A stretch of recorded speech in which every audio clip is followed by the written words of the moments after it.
Le RIC, c'est une procédure qui existe ou pas dans une constitution, c'est-à-dire dans l'organisation des pouvoirs d'un pays ou d'une commune. C'est une institution par laquelle le peuple peut, à sa propre initiative, se consulter lui-même. Donc une poignée de citoyens peut consulter l'ensemble des citoyens sur un sujet de son choix. C'est une institution démocratique qui est conçue pour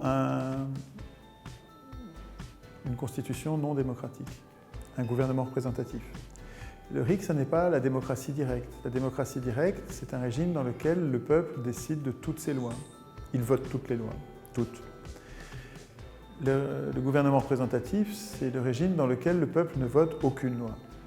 Donc le gouvernement représentatif est un système antidémocratique qui tient le peuple à l'écart, qui organise la dépossession politique, c'est notre régime actuel, qui organise la dépossession politique de la population. C'est un régime, moi j'appelle ça une escroquerie parlementaire, c'est un système de domination. Un vrai RIC permettrait à la population enfin d'exercer la souveraineté, c'est-à-dire de décider, c'est-à-dire de voter et non pas d'élire. Dans un gouvernement représentatif, le peuple ne peut qu'élire, c'est-à-dire renoncer à voter, renoncer à décider. Quand j'élis, je décide que c'est un autre qui va voter à ma place. Donc j'abdique ma souveraineté, alors qu'avec le RIC, j'y tiens. Je tiens à ma souveraineté sur les sujets que je considère comme importants.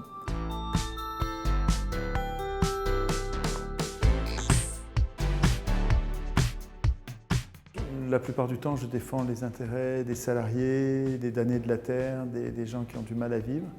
Et le fait d'aller discuter avec des patrons de PME qui sont souvent considérés, décrits comme des exploiteurs, alors qu'on peut dire ça des très grandes structures, mais ça me paraît beaucoup plus discutable sur les petites.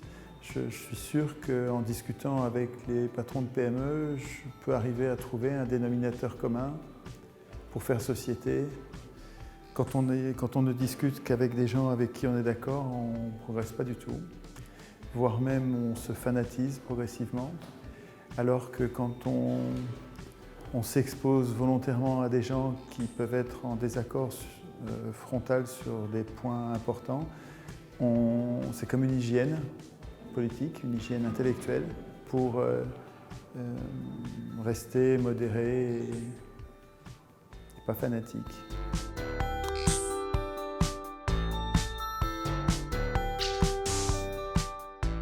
Aujourd'hui, les médias sont achetés par les riches et les riches qui ont pris le contrôle du pouvoir politique. Depuis 200 ans, l'élection donne le pouvoir aux riches. Et donc les riches ont pris le contrôle des acteurs politiques. Les acteurs politiques servent les intérêts des riches depuis 200 ans. On appelle ça le capitalisme. On devrait appeler ça le crapulisme, ce serait plus clair. Et les médias sont un outil de forge au sens de manipulation de l'opinion très important. Parce que les pouvoirs, pour durer, ont besoin du consentement de l'opinion. Et les médias servent à la fabrique du consentement.